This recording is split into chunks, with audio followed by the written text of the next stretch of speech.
ರಾತ್ರಿಯ ವೇಳೆ ಮನೆಗೆ ತೆರಳುತ್ತಿದ್ದ ಯುವಕನಿಗೆ 4 ಮಂಗಳಮುಖಿಯರು ತಡೆದು ಅಸಭ್ಯವಾಗಿ ವರ್ತಿಸಿ ಕುತ್ತಿಗೆಯಲ್ಲಿದ್ದ ಬಂಗಾರದ ಸರ ಕಿತ್ತು ಪರಾರಿಯಾದ ಘಟನೆ ಭಟ್ಕಳ ತಾಲೂಕಿನ ಮುರುಡೇಶ್ವರದ ರೈಲ್ವೆ ನಿಲ್ದಾಣದ ಹತ್ತಿರ ಭಾನುವಾರ ರಾತ್ರಿ ನಡೆದಿದ್ದು, ಮಾವಳ್ಳಿ 2 ಗುಮ್ಮನಕಲ್ಲು ನಿವಾಸಿ ಅರುಣ್ ಕುಮಾರ್ ಭಾಸ್ಕರ್ ನಾಯ್ಕ್ ಎಂಬುವವರು ಈ ಸಂಬಂಧ ಮುರುಡೇಶ್ವರ ಪೊಲೀಸ್ ಠಾಣೆಯಲ್ಲಿ ದೂರು ದಾಖಲಿಸಿದ್ರು. ಪೊಲೀಸರು ನೀಡಿದ ಮಾಹಿತಿಯ ಪ್ರಕಾರ ರಾತ್ರಿ ಪೆಟ್ರೋಲ್ ತುಂಬಿಸಿಕೊಂಡು ಸ್ಕೂಟರ್ನಲ್ಲಿ ರಾಷ್ಟ್ರೀಯ ಹೆದ್ದಾರಿ 66 ಸರ್ವಿಸ್ ರಸ್ತೆಯ ಮೂಲಕ ರೈಲ್ವೆ ನಿಲ್ದಾಣದ ಕಡೆಗೆ ತೆರಳುತ್ತಿದ್ದಾಗ ಇಬ್ಬರು ಮಂಗಳಮುಖಿಯರು ಕೈ ಮಾಡಿ ವಾಹನ ನಿಲ್ಲಿಸಿದ್ರು. ಮಾತನಾಡುವ ವೇಳೆ ರೈಲ್ವೆ ನಿಲ್ದಾಣದ ದಿಕ್ಕಿನಿಂದ ಮತ್ತಿಬ್ಬರು ಬಂದು ಯುವಕನ ಮೇಲೆ ಕೈ ಹಾಕಿ ಮುತ್ತು ಕೊಡಲು ಯತ್ನಿಸಿದರೆಂದು ದೂರುದಾರರು ಹೇಳುತ್ತಾರೆ.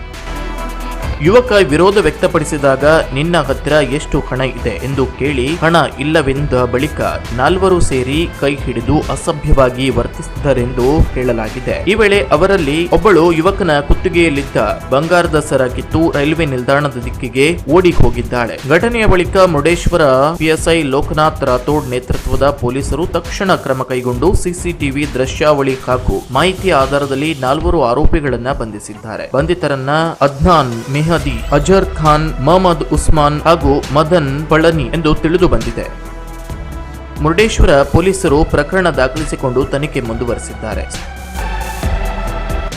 ಕೆಲವರ ಕೃತ್ಯದಿಂದ ಎಲ್ಲರಿಗೂ ಕಳಂಕ ತಗುಲುತ್ತದೆ. ಇಂಥವರ ವಿರುದ್ಧ ಕ್ರಮ ಅಗತ್ಯ ಎಂದು ಅಂತರಂಗ ಸಂಘಟನೆಯ ಉಪಾಧ್ಯಕ್ಷೆ ಆಯುಷ್ ಮಂಗಳಮುಖಿ ವಿಷಾದವನ್ನು ವ್ಯಕ್ತಪಡಿಸಿದ್ದಾರೆ.